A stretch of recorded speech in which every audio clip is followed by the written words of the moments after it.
네, 다음은 Q&A 세션을 좀 진행할 건데요. 네, 오늘 연자로 나와주셨던 분들은 모두 의대로 올라와 주시면 좋을 것 같습니다. 저희가 오늘 Q&A 세션은 모두 연자분들이 무대에 올라오시고 오픈 채팅방으로 올려주시면 질문들이 있거든요. 그 질문들을 좀 순서대로 질문을 해나가도록 하겠습니다. Q&A를 해나가도록 하겠습니다.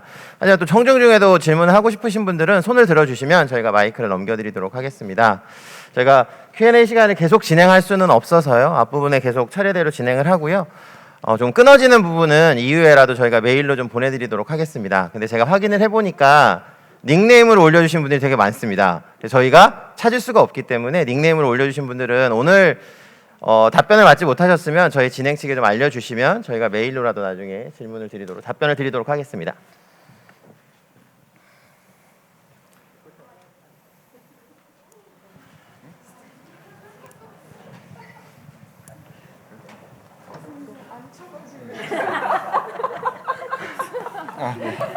진짜.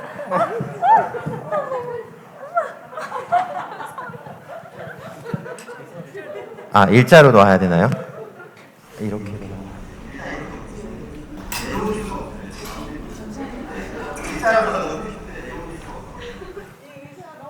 올라가면 내려올 수 없어요.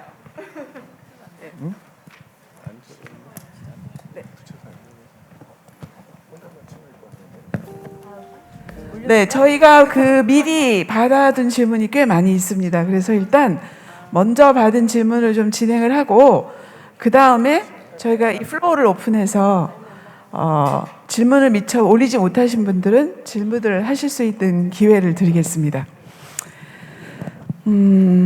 예, 제일 먼저 올라온 질문이 혁신의료기기 지정에 관한 질문입니다. This is a question for you, Meredith. 한국은 혁신의료기기에 대한 제조 허가나 보험 수가 산정이 매우 까다롭고 오래 걸리고 쉽지 않습니다. 미국의 혁신의료기기에 대한 분위기, 프로세스가 궁금합니다. For starters, the FDA at this point is very excited about anyone who wants to apply for the breakthrough device designation. It is a new program, a mostly new program, and they want people to participate.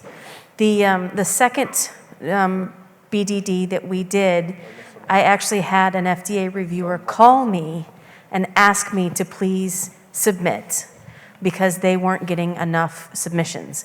So we have gotten that call from FDA several times now, just asking us to please use the program because they want to see more. They want to see more products go through because it looks good for them. It looks like they're trying to help. 네, 이 질문에 대해서 충분히 혹시 대답이 되지 않았으면 나중에 플로어를 오픈할 때 추가 질문을 해주시면 되겠습니다. Yeah, second question is also for you, Meredith again. You're so popular. 네, 두 번째 질문은 만약 어떤 회사가 임상을 포함하여 드노보 승인을 득한 후에 허가를 받았습니다. 근데 이와 동등한 성능의 제품을 개발한 경쟁사가 이를 기반으로 해서 자사 제품을 510K로 진행을 하게 되면 드노보를 먼저 신청한 회사 입장에서는 좀 불리하고 억울합니다. 어떻게 해야지 이런 부분을 해결할 수 있는지 아니면 이 드노보 프로세스를 계속 반복하게 할 수 있는 것인지 경쟁사가 이거에 대해서 좀 설명을 부탁드립니다. So, as part of the completion of the de novo process, the product gets a classification. If that classification is class 2 with 510K, then there's nothing you can do to prevent other people from coming in and getting a 510K instead of spending the time and money for de novo.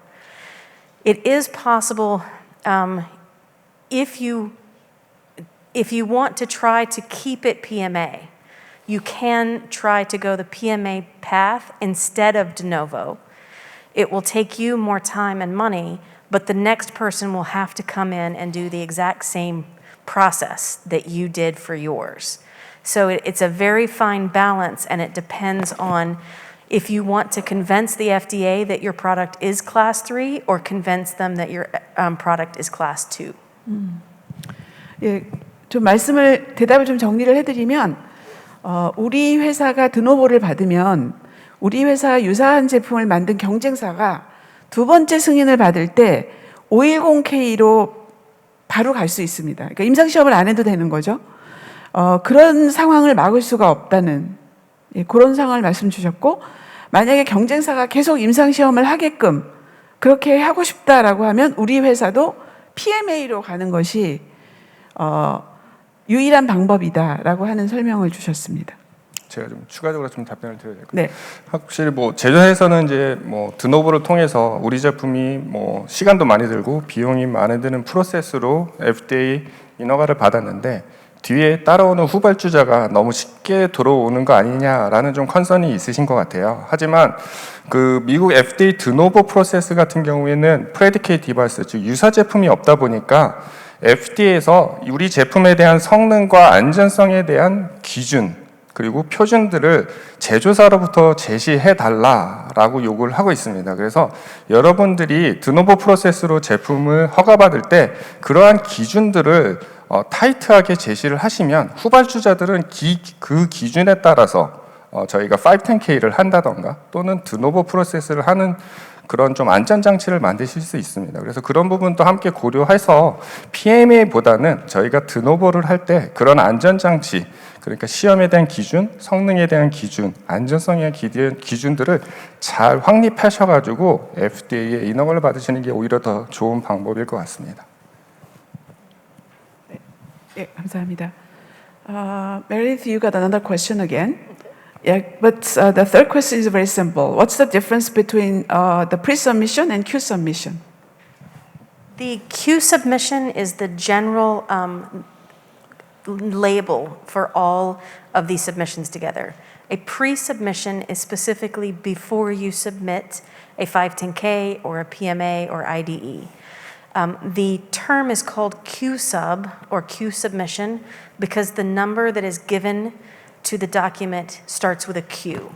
So instead of a K document for 510K, it is a Q224652 or whatever the number would be. So Q-sub is the general term for meeting with the FDA. Okay, so 그러니까 Q-sub은 FDA 제출하는 모든 질의서, 모든 요청, 그러니까 미팅을 하기 위한 그런 뭐 자료를 제출한다든가 그런 것들을 전부 총괄해서 말하고 프리서미션은 사전에 제출하는 질문 또는 문서 이런 거라고 좀 구분을 해주셨습니다. 네, 그다음에 이건 이승미 이사에 대한 질문인데요. 한국에서 식약처 의료기기 제조 허가를 받기 위하여 수행한 임상시험 결과는 FDA나 CE 인증에 활용될 수 있는지요?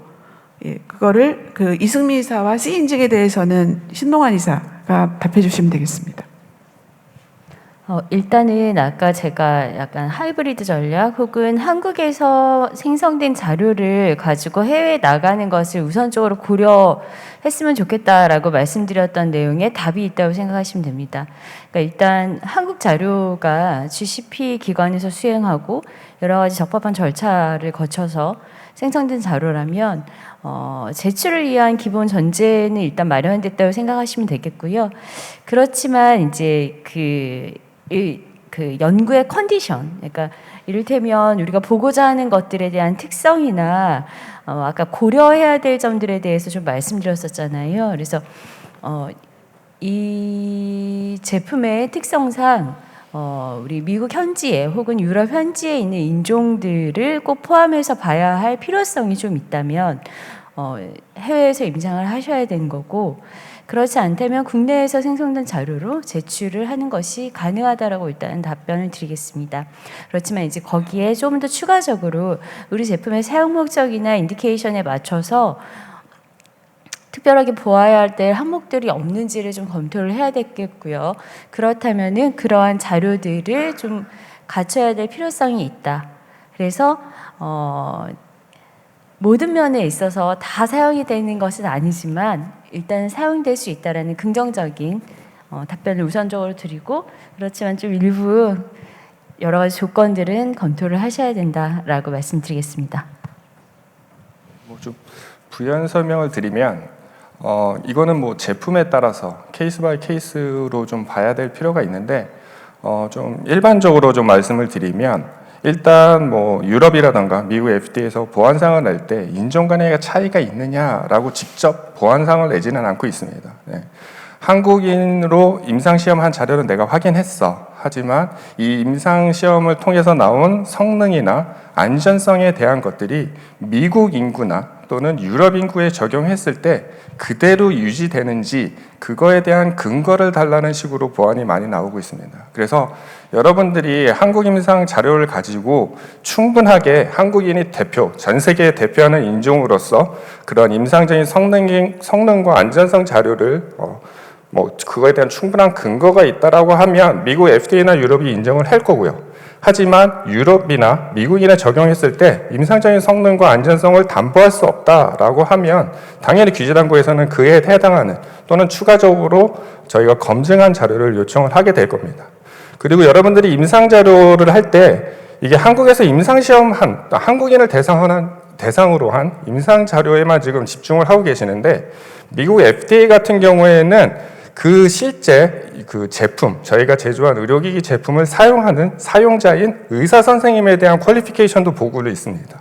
그래서 여러분들이 만약에 뭐 특정 저희가 DTX라던가 또는 S3D 제품 같은 경우에는 의사 선생님들이 실제적으로 진단 보조에 활용하시는 자료들이시잖아요. 그런 제품들인데 이 임상의가 다른 부분에 대해서 좀 추가적으로 또 고민을 하실 필요가 있습니다. 그래서 꼭 한국인이냐 아니냐 뿐만 아니라 추가적으로 여러분이 고려하셔야 될 거는 그런 미국에서 또는 유럽에서의 임상 프랙티스가 어떻게 되는지, 의사 선생님의 퀄리피케이션이 어떻게 되는지, 또 추가적으로 그 지역에 대한 환경이라던가 또는 식생활까지도 여러분들이 좀 고려해서 다각도로 고려해서 그거에 대한 근거 자료를 충분히 마련하시면 당연히 한국 임상 자료를 사용하실 수 있습니다.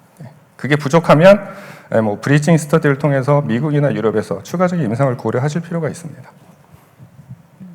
네. 그리고 지금 요 질문 이제 다시 신동아 이사님에 대한 질문입니다. MDR 시행이 연기되었다고 하는데 지금 현재 새로운 의료기기 제품에 대해서 MDD로 C 인증을 받을 수 있습니까? MDR 시행이 연기된 건 아니고요. 전환하는 시점을 연장해 준 거라고 좀 이해하시는 게 맞을 것 같습니다. 그래서 MDD는 원래 예상했던 기간대로 하고 더 이상은 이제 MDD 인증으로는 받으실 수 없고요. 지금 최초로 MDR을 받으시는 기업들은 당연히 MDR을 준비하셔서 진행을 하시는 게 맞을 것 같습니다. 그래서 제가 어저께 뉴스 기사를 확인했었는데 2028년 12월 말까지 전환하는 것을 연기해 주겠다라고 지금 뉴스 보도가 나온 걸로 알고 있습니다.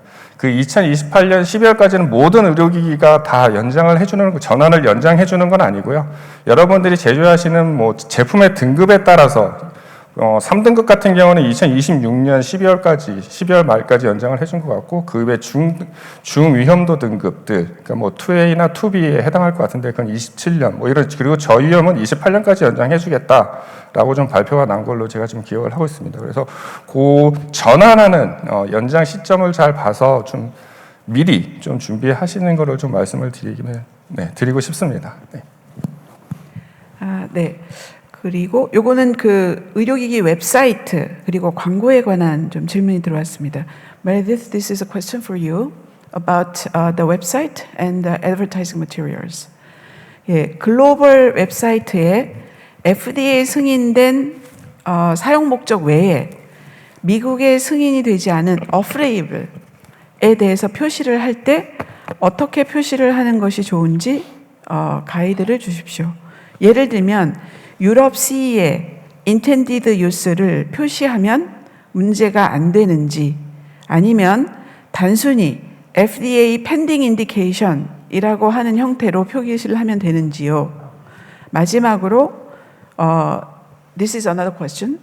이 의료기기 광고를 위반해서 처분된 사례를 말씀해 주시면 감사하겠습니다.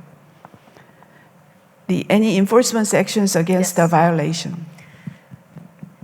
Yes, there are violations that are posted almost daily on the FDA website in the form of either warning letters or other sorts of notices. It is very important that you specify what aspects are cleared for use in the US. Some companies have two different websites. One will say US, and you click the US part to see those indications. One has EU, you click EU to see those. If you have them all on the same website, it must clearly be identified. I also recommend to people put it in a box, right? So you have a box that says US indications and a box that says EU indications, not applicable to US or something like that.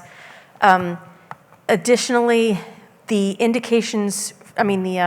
instructions for use labeling that gets sent with or has a link to your website, those must also be very clearly designated as EU or US as well. And yes, there are lots of violations that are documented all the time. And if you have your device with the FDA, you can say, this is being reviewed by FDA. If it has not been submitted to FDA, then it must say, this has not been reviewed by FDA. But please be very careful about separating the indications and the products from US and non-US. 부연으로 좀 하나 더 네. 답변을 드리면 여러분들이 좀 잘못 알고 계신데 식약처나 유럽 같은 게 인증이나 허가, 인허가라는 표현을 쓰고 있지만 FDA는 실질적으로 허가를 내주고 있지는 않습니다. 인증도 없고요. 솔직히 여러분들 뭐 510K를 진행해 보셨으면 클리어런스 레터 하나 받으시는 게 다고요. 그다음에 뭐 드노버 같은 게 이제 그랜티드 됐다라는 레터를 받는 게 답니다. 그래서 FDA는 공식적으로 인허가증이나 신고증 그리고 인증서를 발행하고 있지는 않습니다. 그래서 FDA 기본 정책은 FDA 심볼 같은 거 많이 사용하세요. 여러분들 뭐 명함이라던가 제품이라던가 또는 홈페이지에 FDA 마크 사용하셔가지고 우리 뭐 인허가 받았어라고 많이 광고를 하시는데 실질적으로는 FDA에서는 그걸 다 못하게 막아놨습니다. 규정적으로는. 근데 이제 아무래도 한국에 있는 기업이다 보니 미국에 있으면은 강하게 행정적인 조치를 취하겠지만 아무래도 이제 그런 뭐 사법 권한이 다르기 때문에 지금 좀 허용을 하고 있지만 실질적으로 그게 만약에 FDA가 발견을 한다면 좀 문제가 될 수 있는 부분이 있습니다. 그래서 그런 부분들은 조금 더 조심스럽게 그런 FDA 심볼을 사용하시는 부분들은 좀 조심스럽게 사용하시면 좋을 것 같습니다. 네, 저희 미리 받아놓은 질문 중에 이제 마지막 질문입니다. 이건 수입 의료기기 국내 허가에 관한 질문이 하나 있는데요. 혹시 이 자리에 정혜경 상무님 계실까요? 안 계실까요? 예, 그러면 이건 제가 대답을 하겠습니다. 국내 허가 중에 임상 관련 자료를 제출할 때 고시 조건 중에 3번, OECD 회원국의 허가 자료를 제출한 후 인증된, 승인된 자료가 있었는지, 서비스 제공하면서 경험하신 적이 있는지 문의드립니다. 사이넥스는 이런 경험이 아주 많습니다. 그래서 이제 임상 자료 중에서 뭐 논문이라든가 그런 제출이 좀 어려운 경우에 OECD 국가에서 허가받은 당시에 제출했던 임상 자료도 이제 승인받은 예가 있고요.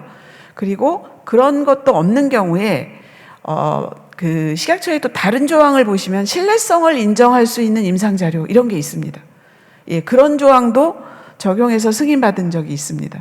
그래서 모든 조항이 다 사용 가능하기 때문에 임상시험이 해외 임상시험 자료가 이게 규정에 나타난 그런 조건이 좀 안 맞다고 해서 그냥 바로 포기하지 마시고 그 임상 자료에 대한 신뢰성을 어떻게 높이는가에 대한 고민을 저희하고 좀 같이 해보시면 되겠습니다. 대표님, 추가적으로 제 경험 하나만 네. 더 말씀드리겠습니다. 제가 예전에 한번 임상시험 부서를 좀 맡은 적이 있었는데 짧게 그때 그 기관 보건복지부에 해당하는 또는 식약처처럼 이제 해외에도 이제 규제기관들이 있잖아요. 그 기관에서 인정한 임상시험 계획하에 한 것도 저희가 식약처에서 좀 인정받을 수 있는 부분이 있습니다. 그래서 그런 부분도 좀 참고하셔서 자료를 잘 확인하시는 게 중요하다고 생각합니다. 네.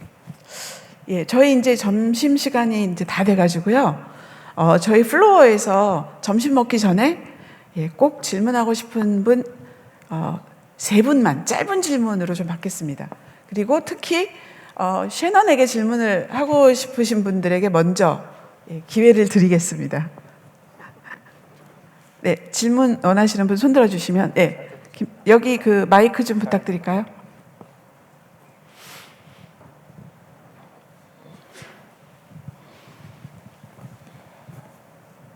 네, 샤이넌 대표님께 질문 드리고 싶은데요. 한국과 마찬가지로 미국에서도 좋은 PI 선정하는 게 임상시험 성공에 굉장히 중요한 요인 같은데 혹시 미국에서 연구자가 계약 해지 당한 적이 있는지 그리고 FDA 블랙리스트에 있는지를 어떻게 확인하는지 궁금합니다.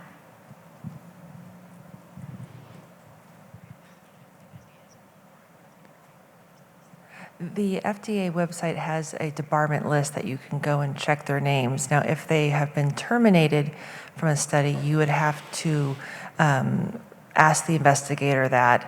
They would need to tell you that a sponsor terminated them, and then you would want to ask them why. What were the reasons behind it? And then using that, you could use a terminated investigator in your study depending on what the reasons were, but you would want to think very carefully about that and to make sure that it was not a problem on your study. You would not want to use, and you cannot use, a debarred investigator. So you are saying that there is the specific website of the FDA, Yes, so you can search. yes, you can. Okay, thank you. And you can search for investigators or other study staff as well. 예, 대표님.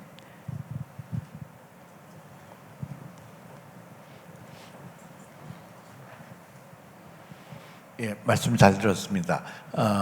미국에서 임상 시험을 하는 것이 굉장히 비용이 많이 들고 시간도 많이 걸린다고 하는데 혹시 뭐 에스니컬리 미국에 뭐 코케이션도 있고 블랙도 있고 에이시안도 있고 한데 그러면 다른 나라에서 임상 시험을 하면 가능합니까? 만약에 뭐 코케이션은 뭐 남미에서 한다든가 블랙은 아프리카에서 한다든가 중동에서 한다. 그래서 이 자료를 모아서 미국에 제출하는 건 가능합니까?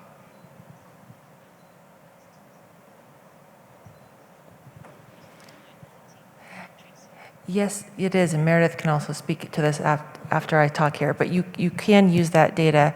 You would just need to, as we mentioned, make sure that it was collected in a manner that meets all of FDA's requirements, and they would probably want to look at the spread of different ethnicities to make sure it was covering the U.S. population as well. Meredith, do you have anything to add?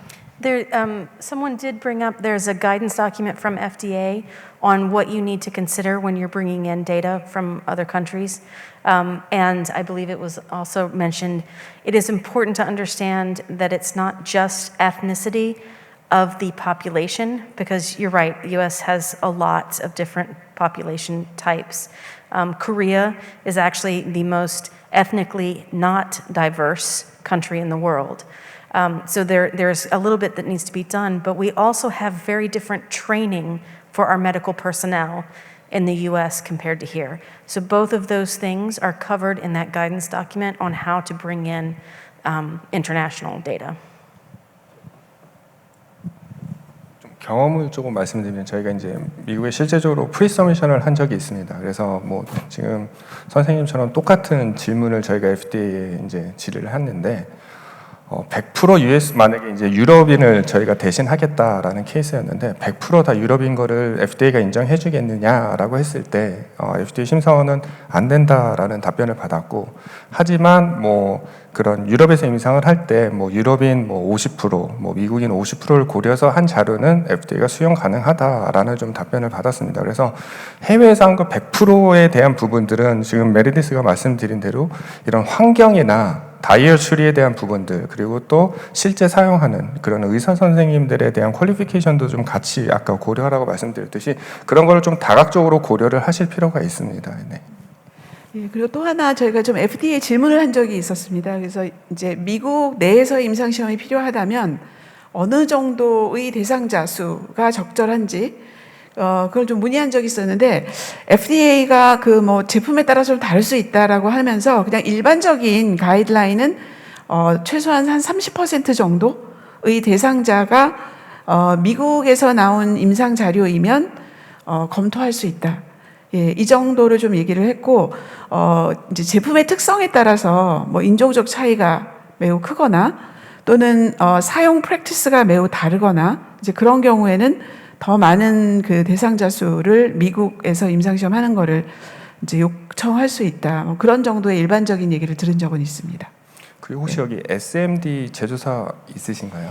네. 영상 기반으로 예전에 지금도 뭐 많이 했지만 그 당시에는 뭐 미국 협회에 있는 그런 영상 데이터들 받아서 별도로 한국인과 비교해보는 그런 데이터를 도출해가지고 차이가 없음을 증명하는 식으로도 조금 실제적으로 저희가 이제 그렇게 어프로치한 적이 있습니다. 그래서 그런 뭐 제품에 따라서 어떻게 어프로치하느냐에 따른 그런 방법론적인 것들은 좀 고민을 하실 필요가 있을 것 같습니다. 그런데 지금 현재 제 경험상으로 FDA나 유럽은 조금 덜한데 FDA 같은 경우는 미국인을 대상으로 했을 때 이런 성능 변화나 안전성에 추가적인 뭐 그런 것들이 있는지를 항상 고민을 하고 있습니다. 어떤 제품이든지. 그래서 여러분들이 미국 진출을 하실 때는 한국에서 한 임상 자료가 그대로 사용될 수 있는지 그거에 대한 근거 자료를 좀 잘 마련하셔야 되지만 FDA가 수용을 할 수 있다라고 좀 인지를 해주시면 좋을 것 같습니다. 그리고 FDA하고 좀 커뮤니케이션 하실 때 제가 추천하고 싶은 방법은 생각보다 FDA가 이메일로 답변을 아주 잘해줍니다. 그래서 좀 이렇게 FDA 그 스텝 디렉토리 같은 거를 이렇게 좀 서치해서 관련된 부서의 담당자 이메일을 찾아서 이메일로 간단한 질문을 해도 생각보다 질문을 좀 잘 해주고요. 우리나라 같은 그런 이제 그 외국 회사들이 할 때는 다이스라고 하는 그 조직이 있습니다. DICE. 예, 다이스라고 하는 그 FDA 부서가 있는데 거기가 주로 이제 중소기업 의료기기 회사들을 대상으로 해서 간단한 질문에 답을 해주는 그런 조직이에요. 생각보다 굉장히 답을 빨리 해줍니다. 그래서 그런 서비스도 잘 이용하면 좋을 것 같습니다. 예, 우리 그러면 마지막 한 질문만 받고 점심을 먹겠습니다. 혹시 질문을 못 하신 게 있다면 예, 점심을 먹으면서 개별적으로 좀 질문하시면 되겠습니다.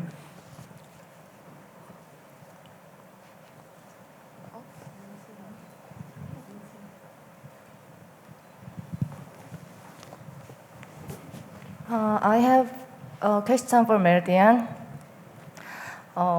미국 혁신의료기기 지정을 성공적으로 받으려면 그 해당 제품의 효과를 입증한 임상시험 데이터가 필요하다고 들었습니다. 이게 사실인지 좀 궁금하고요. 임상시험 자료 없이 이제 신청을 하게 된다면 그 제품의 효과를 입증 받을 수 없을 것 같은데 그 효과를 입증하기 위해서 어떤 자료를 제출해야 혁신의료기기로 지정받을 수 있을지 대답해 주시면 감사하겠습니다. You do not need to have clinical trial data to get BDD. What you are showing is you're talking first about the debilitating condition, and then you can actually present a theoretical product. It needs to have preferably some sort of, let's say, non-clinical proof, even published data and those types of things. Because the BDD is not giving you permission to sell in the United States. It is only giving you a classification that will help you go through the rest of the process faster. So I would recommend getting BDD quickly and then when you submit IDE and PMA and pre-sub for clinical data, all of those things will go faster. But it is not required. 예. 그리고 아까 저기 뒤에서 손 드신 분 한 분 있어서 마지막 한 분 더 받겠습니다. 대표님, 요거 조금 제가 부연 설명을 좀 드려야 될 것 같은데 좀 잘못 이해하고 계시는 것 같아요. 브레이크스루 디바이스 데시그네이션이라는 게 허가를 해주는 프로세스는 아닙니다. 저희 국내 혁신 의료기법에 따라서 혁신 의료기기 지정을 해주는 거고요. 실제적으로 그 뒷단에 저희가 성능 자료나 임상적인 안전성, 유효성 자료를 별도로 FDA가 심사를 하고 있습니다. 그래서 그 부분을 조금 오해하지 않으셨으면 좋겠습니다. 그래서 네. 그거를 뒤에 있는 프로세스를 빨리 해주기 위해서 BDD를 받는다라고 좀 이해해 주시면 좋을 것 같습니다. 네. 네. 한 분 저 마지막 질문 받겠습니다.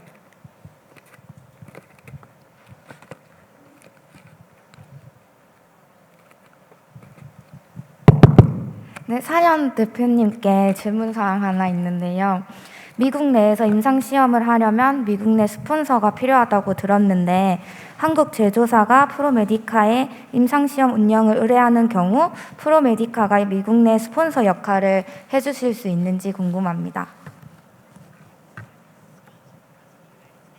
Yes, we have, and as Meredith mentioned, having somebody like a Meredith is as your U.S. agent, since you would be getting questions from FDA. So we have regulatory people like Meredith and so forth that would be your U.S. agent to do those interactions. Yes. 네. 그러면 우리 여기서 그 질의응답 시간을 마치도록 하겠습니다. 오늘 아침부터 일찍 오랜 시간 집중하시느라고 소진하셨을 것 같아요. 그래서 점심이 맛있게 마련이 돼 있으니까 점심을 맛있게 좀 드시고요. 오늘 아침 시간을 저희와 같이 보내면서 미국과 또 유럽 해외 진출을 하기 위한 마음의 신발끈을 조이시지 않았을까 그렇게 생각하고요. 요 다음에는 정말 행동으로 신발끈을 조이는 그런 자리에서 여러분들 다시 뵙게 되기를 바랍니다. 감사합니다.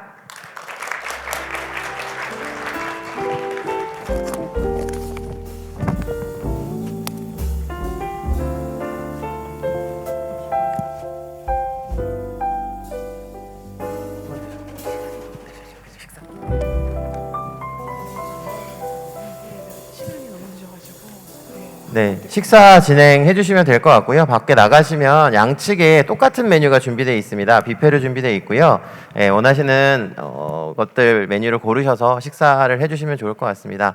다시 한번 말씀드려 양측 다 똑같은 메뉴이기 때문에 조금 더 줄이 빠른 곳으로 식사를 해주시면 좋을 것 같습니다. 지금 나가시면 식사가 다 준비되어 있습니다.